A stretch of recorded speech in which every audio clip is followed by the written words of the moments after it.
You notice even from the presentation of Roberto this morning, there's a good switch of origins from one year to another. You could see 1 year Canada could be the biggest supplier. Next year, we saw the biggest supplier was Russia, for instance. And these dynamics are changing quite a bit. And the reason we thought of this panel is to show that the industry is probably going into new dimensions. And I want to start my question to Vagdi. Sudan, of course, is still not there in the international agenda as a pulse supplier. But how do you see so far you guys have a huge land, and I know your company has been working quite a bit on farming projects. What is the future of pulses in Sudan? Thank you. In fact, Sudan, as you mentioned, has a big land, almost the land which is suitable for cultivation, almost like 200 million faddans. This is like 70, 80 million hectares, and with good resources of water, underground or overground. And the main crops in Sudan are cotton and oil seeds, including also sorghum and other grains. The pulses production in Sudan is located in the central and the north of Sudan. We do grow faba beans, white beans, chickpeas, and peas. These are the main products we produce in Sudan, and the total production of all these items like 150 or 160,000. The Sudan is towards imports of pulses more than the production, as the intention of the government concentrates into the cash crops, which is helped foreign exchange in the country, and lies on importing from neighboring country like Ethiopia quite big quantity of pulses. I believe the future in Sudan will go for increasing the area, especially after constructing the dam in the north of Sudan, which will provide irrigation and electricity. And this is also because the local prices of the pulses reached levels which make the production very attractive. Thank you, Vagdi. And my next question will be to Victor. Could you tell me the development in the Black Sea area vis-à-vis Ukraine and Russia? What is influencing farmers' decision whether to grow pulses versus the other oil seeds? And how do you see the pulses production in Black Sea going forward? Thank you for your question. So, as for decision of the farmers what to plant and to plant pulses or not to plant pulses, I must admit that first of all, the pulses is a good crop rotation material, and normally they use it, in a smaller or higher proportion every year, so they plant it. Secondly, of course, return which farmers can get out of planting this or that material. And recently, it became obvious that, at least for the last year experience, they received quite a good return. In my opinion, this will support the decision for the year 2012 for the spring campaign to plant, I can say, not as much pulses as possible, but to enlarge, to increase the proportion. And so what we see as Vallis Agro, for Ukraine, we estimate like totally 0.7 million ton of total pulses with like 0.6 million ton of yellow and green peas combined. You know, green peas is just a very little percentage there, so they're mostly yellow peas. And for the Russia, we estimate like 1.2, 1.3 million ton of production for the yellow peas, exactly. Maybe for the total pulses like 1.5 million ton, including the chickpeas and lentils, which are recently being produced there.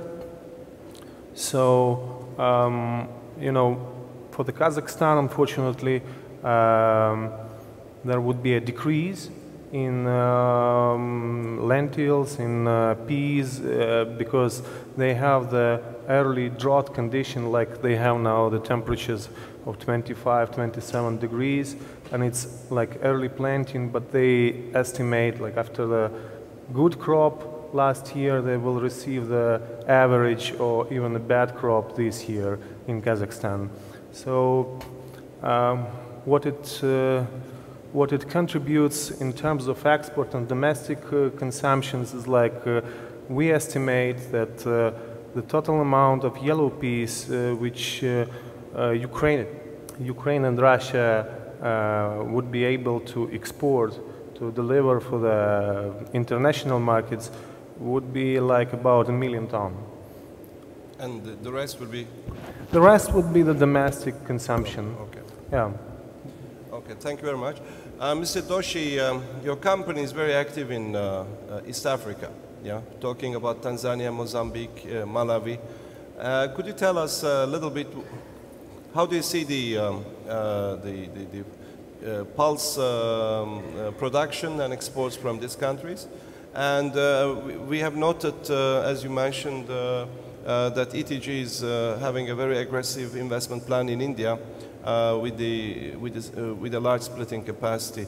So is it going to be basically from this area is what you are focusing and further export and processing in India? I appreciate your comments from an East African perspective. Thank you, Hakan. Ladies and gentlemen, first of all, I am from India, and but I'm associated with ETG since almost 10 to 12 years, so I'm sure I'll be able to, answer your queries. And but do not ask me very difficult questions. Okay, now as far as East Africa is concerned, Malawi, Mozambique, Tanzania, if you go back 5 to 7 years, very limited crop of pulses were being, harvested there. The crop was hardly, I think, around 40,000–50,000 tons, all put together about 5–7 years back. Thereafter, the ETG group mainly took the initiative of, encouraging farmer from, diverting from tobacco, for the obvious reason, tobacco crop to this pulses crop. And ETG group has been, providing fertilizer, seeds, technology to the farmers in Malawi, Mozambique, Tanzania. And with the continuous interaction with the small landholders, last year the pulses crop in these 3 countries was almost 500,000 tons, exportable. Very limited quantities consumed locally other than beans. I see with the continuous inputs like that, the farmers are getting very good prices as against what they used to grow earlier. The yields are increasing. The quality of pulses which is being grown in Africa is improving day by day, like pigeon peas, chana, chickpeas, and green mung beans. The acceptability of this quality has been very well all over the world. Especially major export is to India. India is the largest producer and importer of pulses. I foresee with the times to come in, this year we expect a crop of around 650,000 tons, and maybe in another 2 years' time it should cross 1 million tons. It's Malawi, Mozambique, and Tanzania. Apart from supporting farmers, we have almost more than 600 procurement centers across all these countries in small villages. Now we have set up a processing units in Malawi, Mozambique, and Tanzania, where we are, so that we are able to get a better realization for the farmers also. We have close to 50,000 tons of milling capacity in East Africa, and we plan to build that capacity to about 200,000 tons in another 1 to 1.5 year time. And with all this, I'm sure that the crop will start increasing day by day. More than 60% arable land is still available in Africa, and I foresee the Africa would be the world food basket in years to come, because USA, Europe, even the Asian countries, now the agricultural land is diminishing day by day.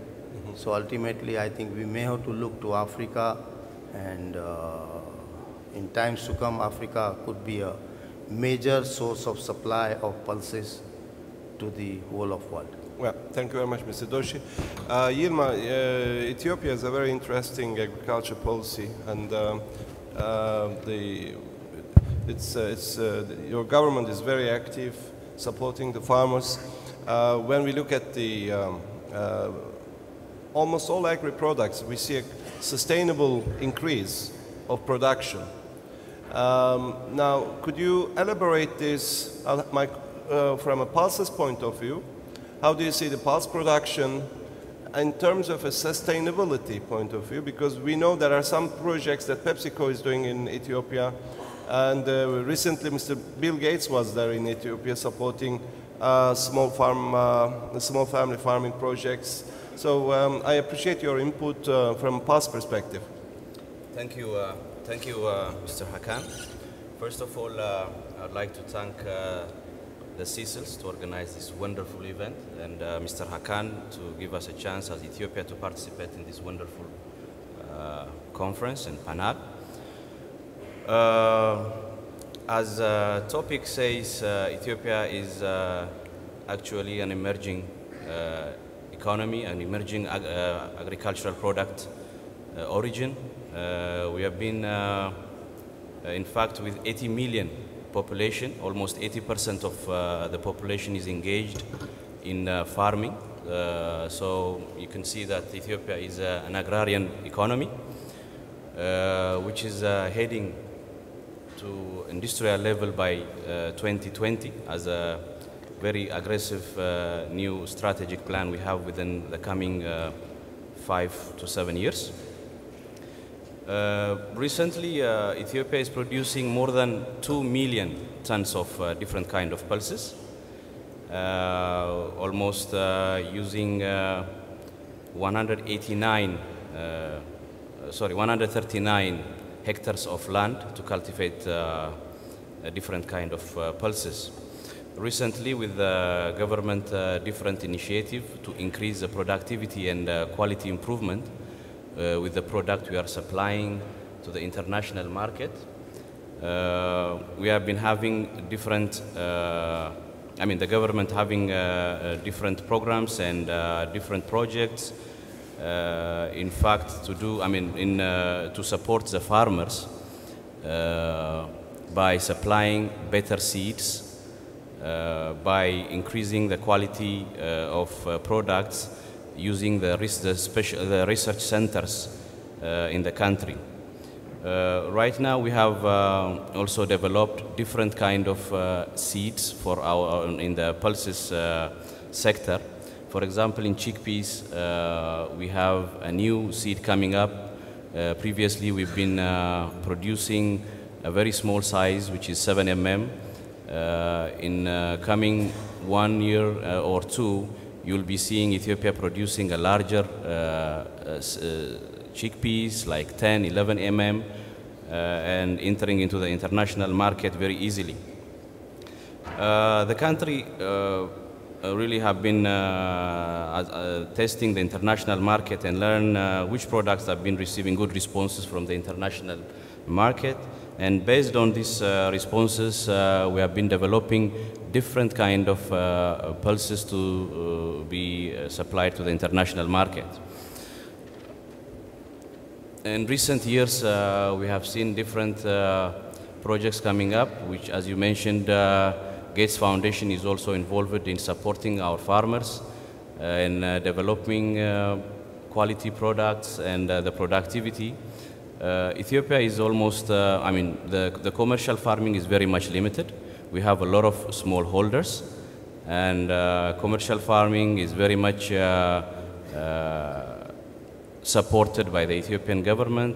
We have so many initiatives and incentives for commercial farming, especially for investors coming from outside of Ethiopia, free land, making finance available and so on, so that we can have, and we can have a commercial farming in Ethiopia as well.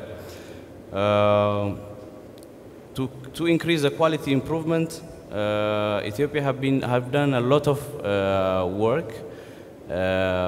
As you may know, Ethiopia is not well known to most of the international market as a supplier of agricultural products. In fact, as per some of the information and some of the people I met at this CICIL conference, most of the people don't know that Ethiopia is producing pulses. Most of the people know Ethiopia as a receiving country for different kind of agricultural commodities. And now Ethiopia has become, in fact, out of Africa, one of the biggest agricultural product exporter. We produce more than 20 million in pulses. Overall, we produce 2 million or 20 million? 20 million. Tons. 20 million tons of pulses. Wow. Out of this, the largest is faba beans. It's more than 700,000 tons. Okay. Chickpeas around 184,000 tons. Haricot beans, the whole of beans, we have around 477,000 tons. Lentils, we produce around 100,000 tons. Soya is the smallest, 30,000 tons, and lupin, we have around 45,000 tons. So by the year 2020, we are planning to go for tenfold of this. Okay, so it's 2 million tons. 20 million tons. 20 million Quintal. That's 20 million quintals. 20 million quintals. Yeah. Okay, it's 2 million tons, just to be clear. Otherwise, we had to change the whole pulse production globally. Thank you very much, Ilma. Vagdi, you see, Ethiopia is next to you guys, and they produce 2 million tons, and Sudan has very, very, fertile lands. What are the barriers you see in your agriculture development in terms of, having a market access, and other than the political sanctions, could you elaborate a little bit shortly so that we are within our schedule? Yes, in fact, the production in Sudan is suffering from a lot of taxes and insufficient of finance for the agricultural activity. And still the government is not also applying the right exchange rate, which is make the export more incentives. In fact, to my surprise, when I looked into the figures, that for the pulses coming from Ethiopia, we found out that Ethiopia supplies Sudan with a total figure of 160,000 tons of different pulses, but the majority is faba beans. While the availability of the land and the water are more suitable and more available in Sudan than Ethiopia. So the government realized very late that they need to do some sort of revolving program for the agricultural production, which started to be applied starting 3 years ago, and this program is going on, and I believe if it is continued, then we will have a production that satisfy the local need and also put a decent quantity for export. Thank you very much. Victor, could you tell me about the influence of the governmental decision on overall regulating the grain, and does this give incentive on special crop farming? Like are the farmers getting more interested in growing special crops because they are not a part of the regulations? Can you tell me, and is this going to be a sustainable? Indeed, it was a case, as we could see, for 2010 when Russia had a ban amid their catastrophic consequences of the drought, and Ukraine had some sort of quotas and regulations and unofficial bans. All this in common brought some, supportive influence for the farmers, who in Russia, as a surprise, planted about 1.1 million ton of yellow peas for the last year, for the 2011, and they planted also about on our opinion, 1,500 tons of chickpeas, Kabuli chickpeas mainly. And 150? Yeah, 150,000, something like that. Of course, some of that was damaged because of the rains, and still the farmers are not yet. They don't know, they don't have too much knowledge about how to collect these crops or how to plant it correctly, but the quality is improving. And in Ukraine, for example, this is about Russia, and in Ukraine, a little difference, but still the mentality is the same. So the farmers want to protect themselves a little bit from the actions of the government, and I think the pulses and the special crops like millets or buckwheat or some specialty grains, it has some future. Of course, judging to our research, there is about 60% of the agriculture land or assets are in the hands of the big investors or companies which are involved in the agriculture business. So the 40% is still free. Let's say the small farmers or big farming cooperatives, something like that. As per our research, we see that the big companies are more keen to plant corn, the beans, the rapeseeds, some industrially consumed products, and of course there is some small percentage of the peas or other pulses. It persists, but they are not so interested in that because in majority they don't go too far with these products. When with the corn, they may hedge it, they may speculate it, and they may, on their opinion, they may receive more profits even from growing, so from trading. So the apparent 40% of the farmers which operate on their own, these people plant more pulses, let's say, and specialty grains in Ukraine, as far as I know, and we think that this incidentally helps them to receive more revenues because there is a demand. Yeah. Okay. Thank you very much, Mr. Doshi. You mentioned 3 countries producing almost 800,000 tons of pulses, exporting actually. Producing and exporting. And you see this continuously and sustainable. Is it going to continue, this production is going to grow consistently? Yes, I think the production will be growing consistently. There was a steep increase in the production in last 2-3 years time, but now it will grow consistently. And you know, end of the year, the African farmers do not have any carryover stock of pulses, so that shows that the demand of African pulses has been picking up day by day. The acceptability of the quality has been very, very good. During this year, you will be seeing we purchase from the smallest farmer this pigeon peas. We would be processing that in Africa itself, and you'll be seeing that in the supermarket of USA, Europe, and maybe Gulf countries.